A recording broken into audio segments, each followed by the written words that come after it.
Welcome to TechieShare. In this video, we are going to discuss about how to implement linked list data structure in Java. Before diving into the concept, if you are yet to subscribe my channel, please subscribe my channel first. Let's dive into the concept.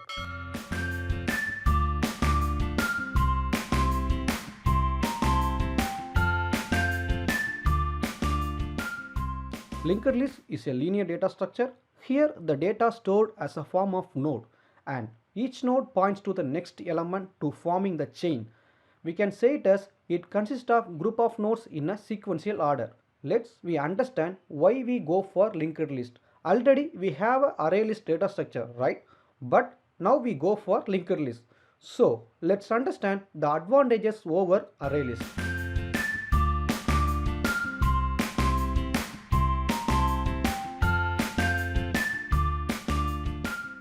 Unlike ArrayList, here the data stored as a form of node. Hence, there is no need of array resizing happen while we inserting the data into the list. Suppose if you are inserting the data or deleting the data in a specific index, the linked list time complexity will be big O notation of 1.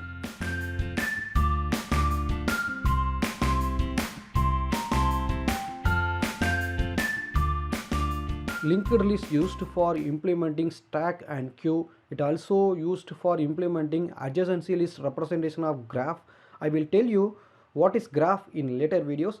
And linked list also used in image viewer, music player. It also used for maintaining the directory names and so on. Let's we implement this linked list in Java. In linked list, the data stored as a form of node. So I am going to create one inner class for storing the data. The class name will be node. In this class I am going to create two fields. One for storing the data called as data and another one for pointing the next element for making chain called as next. So the next element will be node, the type will be node and the name will be next. Now I am going to create one parameterized constructor. In this constructor I am just pass the data value. So when I am calling the parameterized constructor, this data will be stored to my data field. That's it. Now I am going to create one method for inserting the data. The method signature will be public void add. Here I have to pass the data which I want to insert that into my linked list. So the parameter will be integer data. So before implementing this method, I have to create some field for implementing linked list. So the field will be head and tail. The head nothing but it represents the first element of your linked list. The tail represents the last element of your linked list. And also I am going to create another one field for getting the size of your linked list called as size. By default the size value will be 0 because there is no data in your linked list as of now, right? When you are inserting the data initially at the time of your list is empty, in that case your head and tail is null. So the condition will be if your head is null then your list is empty.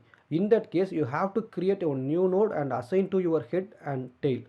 So for creating new node I am going to create one node for this add method. So node equal node new node equal to new node of the data which I have passed in this add method. Now I am going to refer this new node as a head because this is the first element of my linked list, right? So the first element will represent head and also it is the last element of my linked list. So tail equal to new node. That's it. The next step, you have to increase your size. Now your list has some data, right? So obviously you have to increase your list size by 1. So that I am just adding size plus plus here. That's it. Now I am going to verify this implementation in my main method. So I am going to add the data 10. So if I am adding the data 10, so what will happen? The 10 will add to my list and the head and tail will point to the 10th element. Okay. Suppose if I am adding the data again 20. So in that case my list is not empty. Obviously my head also not equal to null. So in that case it will comes to the else position. So the else position nothing but here what you have to do, you simply assign the new node will be the next element of your tail. After that you just refer the new node will be your tail. So I am going to refer new node will be my tail. That's it. It comes so on. Suppose if you are inserting the data again, like if I am going to insert the data 30 in this list, means what happened, my tail, currently my tail point to the element 20, right? So the 20th next element will be my new node. After inserting like this, my tail will point to the 30, which is the last element of my linked list. So the tail now point to the 30.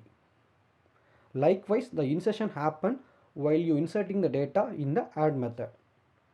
Okay, let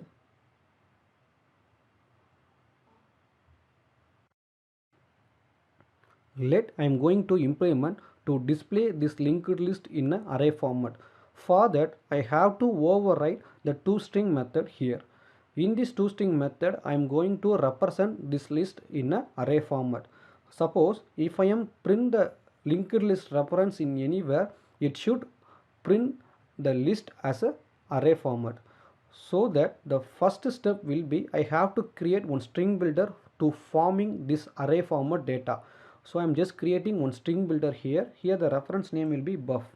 Okay, so now the basics functionality will be, it should be enclosed with square braces, right? So I'm just creating one square braces here. So I'm just creating one enclosed square braces.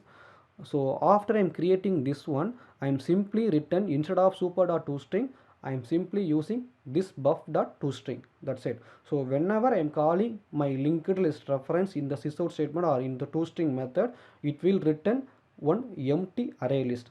Let me check that functionality.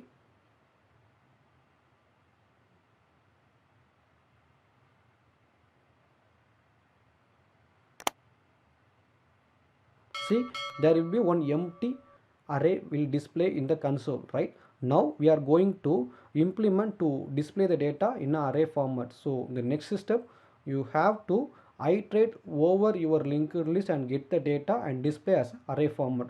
For getting the data, now I have created one field called current. The current will point the header element. I am creating one while loop. Inside the while loop, for the condition will be, I am going to display the record from the header element to until the last element. So the condition will be current equal to not equal to. So using my current, I have a field called data, right? So using that current.data, I can get the information. After that, I am simply append one comma statement here.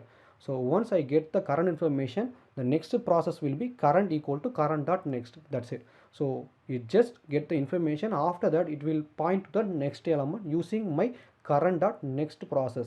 So once I get the information, next iteration, it will point to the 30. After that, the next iteration will be, the current.next will be null, right? So the condition will get exit. So it will just print the data in a toString method. Let me check that implementation. See, initially 10 will print, after that 20, after that 30. But have you noticed the last element, there will be unwanted comma will append here, right? So I'm going to remove that unnecessary comma in the last element. So the condition will be buff dot length is greater than 1. If it is so, I'm going to remove the last element. So using delete at char method. So delete at char, here the length will be buff dot length minus 1. It will represent the last element. That's it. Let me check that functionality. See, it will look like a array format. Okay, now instead of calling every time in the main method, I can implement the same logic in my add method too. So I'm just copy the content from here and paste it into my add method. Instead of ls, I'm simply replace this ls into as a this operator. That's it. So it will work as we work so far.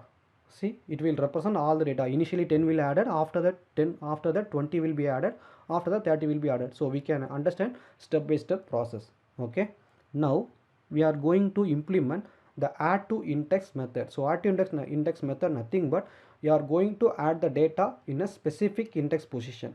Okay, so the method signature will be add. Here you have to pass two arguments, one will be data and another one will be index. Okay, so in the initial check will be, suppose the user entered the wrong index value. For that I have to verify whether the index is proper data or not. So that I am just adding one condition. The condition will be if is index less than 0 or index greater than size minus 1. If it is so, the index is out of range my list, right? So I can't able to insert the data in the specific index. So in that case, I'm simply inform the user the index is out of range. After that, I don't like to execute the operation, so I'm simply break the execution using return statement. That's it. Okay. Next, I'm going to explain how to implement add to index logic. Suppose if you are inserting the data in the specific index, in that case what will happen, the newly inserted data will append in between the two elements. The two elements nothing but the current element and previous element of your current element. For implementing this logic we need two pointer. One is current element for referring the current element, and another one will be the previous element. By default the current element will refer your header element. For header element there is no previous element, right? So the previous element default value will be null. For tracking the specific index which you given in this method, so I have to create one field for tracking that index value. For that I have created one integer field I. By default the value will be 0. Now I am going to iterate the list from the header to last elements. For that I have to add the condition current not equal to null. Nothing but I am going to iterate the data until the last element. And now I'm going to add another one condition. Suppose if it is my I not equal to my index, then only I'm going to iterate the list, or else the loop will get exit. Okay, so if it is comes to inside the loop, what will happen, the previous element will be my current element. My current element will move to the next element using current dot next. Afterwards I have to increase my I value by 1, so I am going to use I plus plus. That's it. Now the loop will exit. In the next iteration what will happen, my previous element will be the first index position, my current element will be the second index position. Likewise the iteration will goes on. Okay, so the first case will be, suppose the user add to the data in 0th index position. Okay, in that case what will happen, my current element will point to the head element, right? My previous element will be null. So the condition will be, if my previous element is null, then the user going to insert the data in the 0th index position. So in that case I have to create the new element, and the new element will be the header element. So for creating new element, I'm going to create one new element in here, node, new node, the constructor new node of data. That's it. So the logic will be, my new node dot next equal to my current element or header element. Okay, new node dot next equal to my current element or header element. Afterwards my head will point to the new node, so head equal to new node. Likewise the insertion happen while you inserting the data in the 0th index position. Finally what you have to do, you have to increase your size by 1, so using size plus plus. That's it. So afterwards I'm just displaying the data using sysout statement, which we have done in the add method. So sysout, here I'm just passing this argument. That's it. Okay,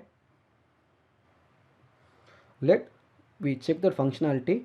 So list ls dot add 50 at 0th index position. So I'm just passing the value 50 as the data, and index will be 0. Okay, so if it is so, what will happen, the 50 will append the first element of my list. Let I explain the concept again. Suppose in that case what will happen, my I not equal to my index, so the loop will get exit. So in that case what will happen, my previous element is equal to null, so the new node dot next equal to my head. After that my head will be as a new node, so the 50 should comes the first element of my linked list. Yeah, exactly, it works. Now I'm going to add the data in specific, in between some specific index, not a 0th index. Okay, so in that case what will happen, my previous element will not be null, so obviously it comes to the else condition. So in that case what will happen, suppose let it be, if I want to insert the data in second index position. Okay, so what first iteration what will happen, it's not equal to my specific index, so it will point to the next element, so previous will be the 0th index position. Next iteration what will happen, current will point to the second index position, previous will be the first index position. Yeah, this is by target index. So the newly inserted data added in between these two elements. So the logic will be, my previous node next element will be the new node, my new node next element will be the current node. Okay, so previous dot next equal to my new node. After that, the new node next element will be the current node. Now the data added in between these two elements. Okay, that's all about the add to index in the specific logic. Let me check that functionality. So I'm going to add the data, ls dot add the data 40. Okay, so now I am going to add the data 40 at second index position. So what should be the output? 50, 10, 40, 20, 30. Okay, let me check that functionality. If I am inserting the data, ls dot add 40 at second index position. Okay, so in that case what will happen? The 40 should comes in between 10 and 20. Yeah, exactly, it comes. See what will, I'm just explain again. So initially it will check 0th index, no. After that it will point to the next element. So the previous element will be 0th index and current element will be first index. Next iteration, so it will point to the second index, previous element will be first index. Yeah, this is the index. So the newly inserted data will happen in between these two elements. So previous dot next equal to your new node, and new node dot next will be your current node. That's it. So now the data will happen in between these two elements. So far I have explained the insertion functionalities in linked list. I hope now you get a clear idea about what happens during insertion in linked list. Suppose if you are having any doubt in the concept, or if you are facing any issues in the implementation, you can ask me in the comments below. In next video, I am going to continue this implementation for deletion and other functionalities in linked list. So stay tuned.